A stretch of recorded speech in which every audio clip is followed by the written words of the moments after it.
Today we'll be reading a very unknown story from the very well-known H.P. Lovecraft. Although this story was actually published under a pseudonym, it was in fact written by H.P. Lovecraft. It's called Sweet Ermengarde. Chapter 1. A Simple Rustic Maid. Ermengarde Stubbs was the beauteous blonde daughter of Hiram Stubbs, a poor but honest farmer bootlegger of Hogston, Vermont.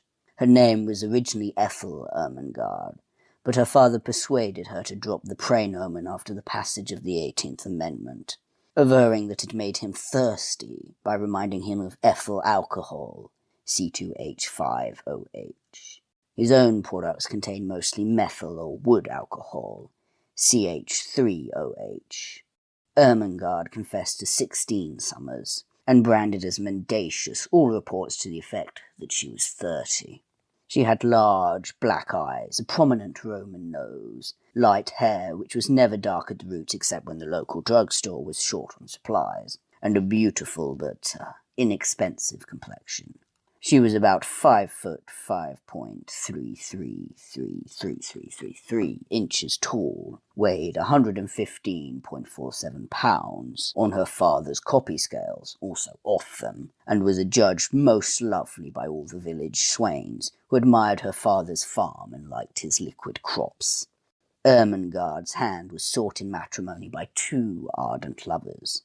Squire Hardman, who had a mortgage on the old home, was very rich and elderly. He was dark and cruelly handsome, and always rode horseback and carried a riding crop. Long had he sought the radiant Ermengarde, and now his ardour was fanned to fever heat by a secret known to him alone, for upon the humble acres of Farmer Stubbs he had discovered a vein of rich gold. "Aha," said he, "I will win the maiden ere her parent knows of his unsuspected wealth, and join to my fortune a greater fortune still." And so he began to call twice a week instead of once, as before. But alas for the sinister designs of a villain. Squire Hardman was not the only suitor for the fair one. Close by the village dwelt another, the handsome Jack Manley, whose curly yellow hair had won the sweet Ermengarde's affection when both were toddling youngsters at the village school. Jack had long been too bashful to declare his passion, but one day, while strolling along a shady lane by the old mill with Ermengarde, he had found courage to utter that which was within his heart. "O light of my life," said he, "my soul is so overburdened that I must speak. Ermengarde, my ideal," he pronounced it ideal, "life has become an empty thing without you. Beloved of my spirit, behold a suppliant kneeling in the dust before thee. Ermengarde, oh Ermengarde, raise me to an heaven of joy, and say that you will some day be mine. It is true that I am poor, but have I not youth and strength to fight my way to fame? This I can do only for you, dear Ethel, pardon me, Ermengarde, my only, my most precious." But here he paused to wipe his eyes and mop his brow, and the fair responded, "Jack, my angel, at last, this is so unexpected and quite unprecedented. I had never dreamed that you entertained sentiments of affection in connection with one so lowly as Farmer Stubbs's child. For I am still but a child. Such is your natural nobility that I had thought, you would be blind to such slight charms as I possess, and that you would seek your fortune in the great city, there meeting and wedding one of those more comely damsels whose splendour we observe in the fashion books. But Jack, since it is really I whom you adore, let us waive all needless circumlocution. Jack, my darling, my heart has long been susceptible to your manly graces. I cherish an affection for thee. Consider me thine own, and be sure to buy the ring at Perkins' hardware store, where they have such nice imitation diamonds in the window. Ermengarde, me love, Jack, my precious, my darling, my own, my God." Chapter 2. And the villain still pursued her. But these tender passages, sacred though their fervour, did not pass unobserved by profane eyes, for crouched in the bushes and gritting his teeth was the dastardly Squire Hardman. When the lovers had finally strolled away, he leapt out into the lane, viciously twirling his moustache and riding crop, and kicking an unquestionably innocent cat, who was also out strolling. "Curses!" he cried. "Hardman, not the cat. I am foiled in my plot to get the farm and the girl, but Jack Manley shall never succeed. I am a man of power, and we shall see." Thereupon he repaired to the humble Stubbs's cottage, where he found the fond father in the still cellar washing bottles under the supervision of the gentle wife and mother, Hannah Stubbs. Coming directly to the point, the villain spoke. "Farmer Stubbs, I cherish a tender affection of long standing for your lovely offspring, Ethel Ermengarde. I am consumed with love, and wish her hand in matrimony. Always a man of few words, I will not descend to euphemism. Give me the girl, or I will foreclose the mortgage and take the old home." "But, sir," pleaded the distracted Stubbs, while his stricken spouse merely glowered, "I am sure the child's affections are elsewhere placed." "She must be mine," sternly snapped the sinister squire. "I will make her love me. None shall resist my will. Either she becomes my wife, or the old homestead goes." And with a sneer and a flick of his riding crop, Squire Hardman strode out into the night. Scarce had he departed, when there entered by the back door the radiant lovers, eager to tell the senior Stubbses of their new-found happiness. Imagine the universal consternation which reigned when all was known. Tears flowed like white ale, till suddenly Jack remembered he was the hero and raised his head, declaiming in an appropriately virile accent, "Never shall the fair Ermengarde be offered up to this beast as a sacrifice while I live. I shall protect her. She is mine, mine, mine, and then some. Fear not, dear father and mother-to-be. I will defend you all. You shall have the old home still." Adverb, not noun, though Jack was by no means out of sympathy with Stubbs's kind of farm produce. "And I shall lead to the altar the beauteous Ermengarde, loveliest of her sex. To perdition with the cruel squire and his ill-gotten gold. The right shall always win, and a hero is always in the right. I will go to the great city and there make a fortune to save you all ere the mortgage fall due. Farewell, my love. I leave you now in tears, but I shall return to pay off the mortgage and claim you as my bride." "Jack, my protector! Ermy, my sweet roll. Dearest, darling, and don't forget that ring at Perkins. Oh, ah." Chapter 3. A Dastardly Act. But the resourceful Squire Hardman was not so easily to be foiled. Close by the village lay a disreputable settlement of unkempt shacks, populated by a shiftless scum who lived by thieving and other odd jobs. Here the devilish villain secured 2 accomplices, ill-favoured fellows who were very clearly no gentlemen, and in the night the evil 3 broke into the Stubbs' cottage and abducted the fair Ermengarde, taking her to a wretched hovel in the settlement, and placing her under the charge of Mother Maria, a hideous old hag. Farmer Stubbs was quite distracted, and would have advertised in the papers if the cost had been less than a cent a word for each insertion. Ermengarde was firm, and never wavered in her refusal to wed the villain. "Aha, my proud beauty," quoth he, "I have ye in my power, and sooner or later I will break that will of thine. Meanwhile, think of your poor old father and mother, as turned out of hearth and home and wandering helpless through the meadows." "Oh, spare them, said the maiden. "Never," leered the brute. And so the cruel days sped on, while all in ignorance young Jack Manley was seeking fame and fortune in the great city. Chapter 4. Subtle Villainy.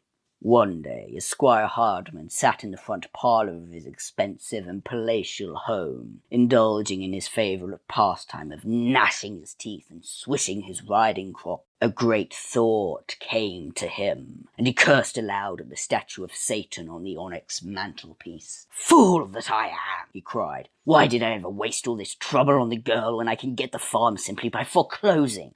I never thought of that. I will let the girl go, take the farm, and be free to wed some fair city maid like the leading lady of that burlesque troupe which played last week at the town hall." And so he went down to the settlement, apologized to Ermengarde, let her go home, and went home himself to plot new crimes and invent new modes of villainy. The days wore on, and the Stubbses grew very sad over the coming loss of their home and still, but nobody seemed to be able to do anything about it. One day, a party of hunters from the city chanced to stray over the old farm, and one of them found the gold. Hiding his discovery from his companions, he feigned rattlesnake bite and went to the Stubbses' cottage for aid of the usual kind. Ermengarde opened the door and saw him. He also saw her, and in that moment resolved to win her and the gold. "For my old mother's sake I must," he cried loudly to himself. "No sacrifice is too great." Chapter 5. The City Chap. Algernon Reginald Jones was a polished man of the world from the great city, and in his sophisticated hands our poor little Ermengarde was as a mere child. One could almost believe that 16-year-old stuff. Algy was a fast worker, but never crude. He could have taught Hardman a thing or two about finesse and chiking. Thus, only a week after his advent to the Stubbs family circle, where he lurked like the vile serpent that he was, he had persuaded the heroine to elope.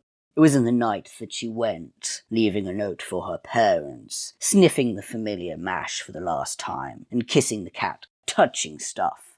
On the train, Algernon became sleepy and slumped down in his seat, allowing a paper to fall out of his pocket by accident. Ermengarde, taking advantage of a supposed position as a bride-elect, picked up the folded sheet and read its perfumed expanse, when lo, she almost fainted. It was a love letter from another woman. "Perfidious deceiver," she whispered at the sleeping Algernon. "So this is all that your boasted fidelity amounts to? I am done with you for all eternity." So saying, she pushed him out the window and settled down for a much-needed rest. Chapter 6. Alone in the great city. When the noisy train pulled into the dark station at the city, poor helpless Ermengarde was all alone without the money to get back to Hogton. "Oh, why?" she sighed in innocent regret. "Didn't I take his pocketbook before I pushed him out? Oh, well, I should worry. Told me all about the city, so I can easily earn enough to get home, if not to pay off the mortgage." But alas for our little heroine, work is not easy for a greenhorn to secure, and so for a week she was forced to sleep on park benches and obtain food from the bread line. Once, a wily and wicked person, perceiving her helplessness, offered her a position as a dishwasher in a fashionable and depraved cabaret, but our heroine was true to her rustic ideals and refused to work in such a gilded and glittering place of frivolity, especially since she was offered only $3 per week with meals, but no board. She tried to look up Jack Manley, her one-time lover, but he was nowhere to be found. Perchance, too, he would not have known her, for in her poverty she had perforce become a brunette again, and Jack had not beheld her in that state since school days. One day, she found a neat but costly purse in the park, and after seeing that there was not much in it, took it to the rich lady whose card proclaimed her ownership. Delighted beyond words at the honesty of this forlorn waif, the aristocratic Mrs. Van Itty adopted Ermengarde to replace the little one who had been stolen from her so many years ago. "How like my precious Maud," she sighed, as she watched the fair brunette return to blondness. And so several weeks passed, with the old folks at home tearing their hair, and the wicked Squire Hardman chuckling devilishly. Chapter 7. Happy ever afterwards. One day, the wealthy heiress Ermengarde S. Van Itty hired a new second assistant chauffeur. Struck by something familiar in his face, she looked again, and gasped. Lo, it was none other than the perfidious Algernon Reginald Jones. Jones, whom she had pushed from a car window on that fateful day. He had survived. This much was almost immediately evident. Also, he had wed the other woman who had run away with the milkman and all the money in the house. Now wholly humble, he asked forgiveness of our heroine and confided to her the whole tale of the gold on her father's farm. Moved beyond words, she raised his salary $1 a month and resolved to gratify at last that always unquenchable anxiety to relieve the worry of the old folks. So one bright day Ermengarde motored back to Hogton and arrived at the farm just as Squire Hardman was foreclosing the mortgage and ordering the old folks out. "Stay, villain!" she cried, flashing a colossal roll of bills. "You are foiled at last. Here is your money. Now go, and never darken our humble door again." Then followed a joyous reunion whilst the squire twisted his moustache and riding crop in bafflement and dismay. But hark!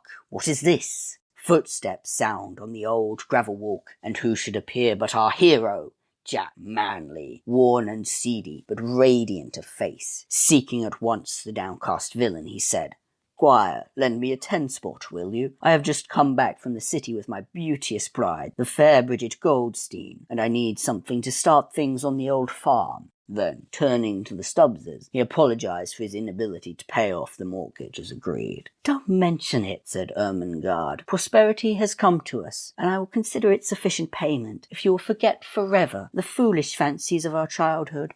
All this time, Mrs. Van Itty had been sitting in the motor waiting for Ermengarde, but as she lazily eyed the sharp-faced Hannah Stubbs, a vague memory started from the back of her brain. Then it all came to her, and she shrieked accusingly, "You! Hannah Smith! I know you now. 28 years ago you were my baby Maud's nurse and stole her from the cradle. Where, oh where is my child?" Then a thought came as the lightning in the murky sky. "Ermengarde, you say she is your daughter? She is mine. Fate has restored to me my once child, my tiny Maudie. Ermengarde, Maud, come to your mother's loving arms." But Ermengarde was doing some tall thinking. How could she get away with the 16-year-old stuff if she had been stolen 28 years ago? And if she was not Stubbs's daughter, the gold would never be heard. Mrs. Van Itty was rich, but Squire Hardman was richer. So, approaching the dejected villain, she inflicted upon him the last terrible punishment. "Squire, dear," she murmured, "I have reconsidered all. I love you and your naive strength. Marry me at once, or I will have you prosecuted for that kidnapping last year. Foreclose your mortgage and enjoy with me the gold your cleverness discovered. Come, dear." And the poor dub did. So I guess you're wondering what on earth is going on with this. I thought you said Lovecraft, and this is in fact written by H.P. Lovecraft. It's one of 3 comedies he wrote, but it's the only one that's actually funny. He published it under the pseudonym of Percy Simple, and it was meant to mock the stories of Horatio Alger, who was published quite a lot in the early 1910s. And it still applies quite as a fun send-up of some of those ridiculous romance stories. I guess it would be equivalent to those modern romance novels where everything's overly convoluted and everything all ties up neatly with a happy ending. But yes, this is actually written by Lovecraft, even though it's not exactly what one would expect by Lovecraft. And personally, I do like it quite a lot. I find it to be quite funny, and I had quite a lot of fun doing those voices, so I hope you also enjoyed that, and happy April Fools!